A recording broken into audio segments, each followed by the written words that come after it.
Are the Leafs going to be making any more deadline moves ahead of the trade deadline on Friday? Austin Matthews gets the overtime winner against the Buffalo Sabres. William Nylander has been having an amazing season, and Ilya Samsonov looks like he's back. All of that and more in this episode of Leafs Digest. My name is Darius Domingues, and welcome back to Leafs Digest. And guys, we've noticed that about 80% of our viewers are not actually subscribed to the channel. So if you want to do yourself a favor to stay up to date with everything Toronto Maple Leafs, hit that subscribe button. And Nick and I are going to be all over the trade deadline, which is just, I guess, one day away at this point. It's going to be exciting. It's going to heat up. It looks like the Leafs are in on another forward and a defenseman, but we'll save that for later in the video. Let's get into the game right away. The Toronto Maple Leafs versus the Buffalo Sabres, a team that the Leafs have had a little bit of trouble with this season, and I mean for a while. And obviously they had that horrendous 9-3 game earlier this season that we covered on the channel as well, and Ilya Samsonov getting sent down after that. And obviously he's been fantastic since, but let's start with the starting lineup. A few things to mention. Gregor is playing his first game in quite a while. It looks like Kempf was also playing with the flu, and if you look at the defense looks a little different. Benoit obviously split up with McCabe because McCabe out with the flu as well, so Lagesson comes back in. But the rest of the deep, pairing, except for that third line, pretty much the same. And then Samsonov gets the start, and he looked fantastic in this game. I have no complaints about Ilya Samsonov. Since he's come back from his little Marley stint working with the coaches, he has been great.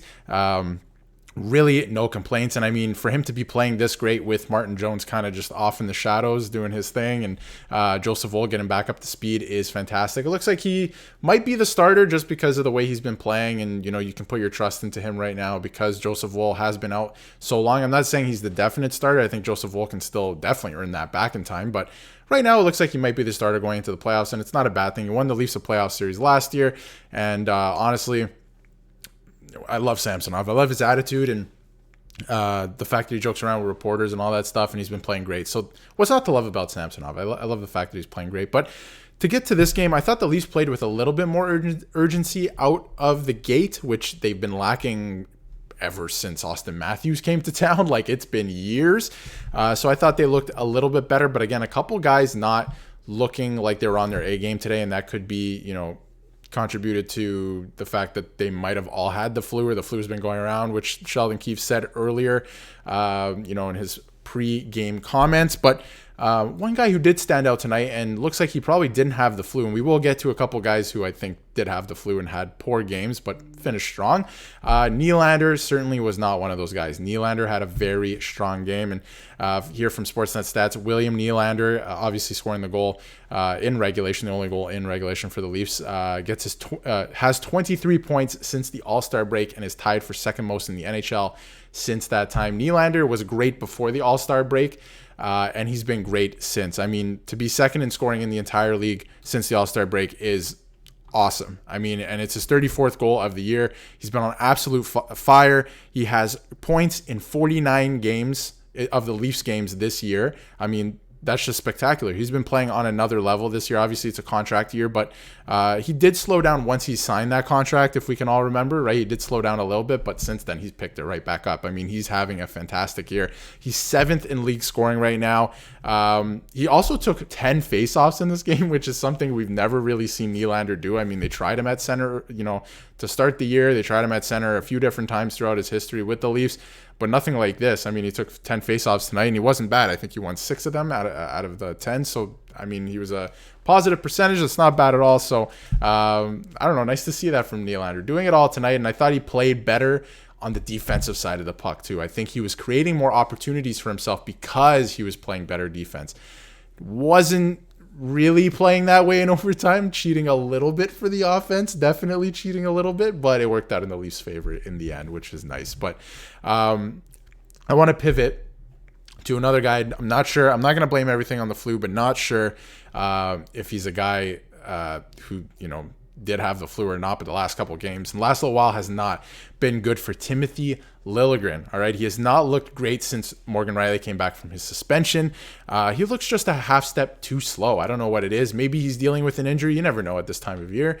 Could be playing through something. Again, could have had the flu tonight too. Who knows? Or just battling something, right? Apparently it is going around throughout the whole team. So that's been a topic of discussion.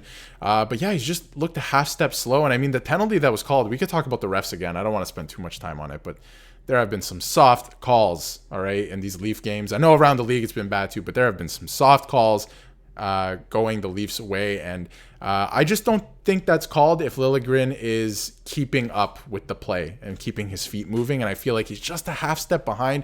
And when, there's guys actually pressuring him, like we saw it in the Bruins game, he does not excel in moments like that, in high pressure situations. So I'm not even sure if this is a guy who's going to be in the starting lineup for the Leafs in the playoffs, depending how the next 2 days go. Literally the next 2 days will determine Timothy Liljegren's status in the playoffs for the Leafs, which is going to be very interesting to keep an eye on, because who knows what's going to happen, right? It's everything's up in the air still. Brad Treliving likes to take his time, obviously, with things, and that's the way it's going right now. But one guy, again, Austin Matthews, spectacular, all right? He's been everything for the Leafs this season, right?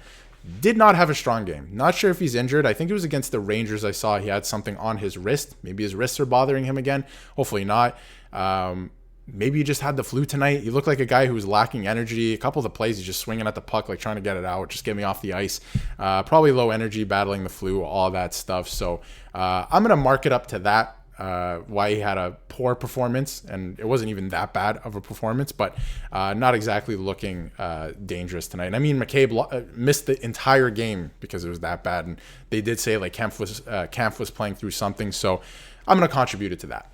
And I think he'll be back in the next game, which is tomorrow night against the Bruins, which is going to be a crazy game. Again, you're fighting for playoff positioning. Bruins with 87 points, Leafs with 80. Big game tomorrow. You can close that gap to 5 points. It's going to be an exciting game. Second half of a back-to-back. It's in Boston. It's going to be exciting, man. I'm looking forward to it. But one thing I haven't been looking forward to this month, right? Because the Leafs power play was fantastic in February, but so far this month, like Sam McKee says here, as the weather warms, the Leafs PP starts to cool, a yearly tradition. And it's true. The power play does seem to go away as the weather gets a little bit warmer in Toronto every year, even in the playoffs. And I mean, power play opportunities get less and less as the playoffs go, right? You're not going to get them as easily as in the regular season, but this is something I would, you don't want it to go too long. You could, be like, hey, listen, it's only 2 games. It's only 3 games. You don't want it to continue too long. You want to address it, and you want to have confidence on your power play. And I don't know if they have that the last couple of games, especially against the Bruins. It was not really not great. And I mean, again, tonight you get another opportunity and you don't score. And I mean, it's going to happen, but I would hope that you address it. And like we talked about in our last post-game video, they're predictable in the power play. So you have to look at that. But anyway, it was a pretty boring game overall, other than those couple storylines and whatnot. But Samsonov played great. Huge save late in the third on that deflection. Huge save in overtime. Fantastic to keep them in it. And then obviously Mitch Marner and Austin Matthews, the magic. Marner with a great pass. You can see it opened up a little bit right there in front of the net, which is not where you want it to open up for Austin Matthews. And then the finish from Matthews, like he could take a regular wrist shot, but he just finesses it over the shoulder onto the far side. Like just a great shot. Like not too many guys can do that. Scores his 54th in OT. And I mean, he's been everything for the Leafs, man. Like I said, he's been everything for the Leafs. But, one thing I thought was interesting as well is the Maple Leafs have now gone, not that this matters in the playoffs or anything, but it's just an interesting stat, especially going into tomorrow night and then going into another Atlantic Division and Eastern Conference Division opponent in the Montreal Canadiens on Saturday. The Leafs have gone 11 straight games without a regulation win versus an Eastern Conference opponent. And again, that carries into tonight when they win in overtime, right? So going to be interesting to keep an eye on. Hopefully they can win in regulation, like I said, against the Bruins to close that gap to 5 points tomorrow night. And obviously you play the Habs, who are not a great team, but it's going to be an electric game in the Bell Center on Saturday night. So that's going to be fun. And Austin Matthews is scoring at a 72-goal pace with less than a quarter of the season left to play. Does he do it? I think he can still get to 70. It's going to be exciting. And he loves these big moments, right? So Let's hope that he can get one against Boston. Let's hope he can get like back-to-back hat tricks again. Like, what am I talking about? He's been doing it all season. It's going to be electric, right? So let's just hope he can pull it out and get the job done for the Leafs here in the next couple of days. And hopefully he's feeling better if he is battling the flu, but we don't know that for sure, right? So we'll see how that plays out. And one last thing in terms of trade deadline. We're going to have so much trade deadline coverage on this channel, right? We're going to have another couple videos tomorrow.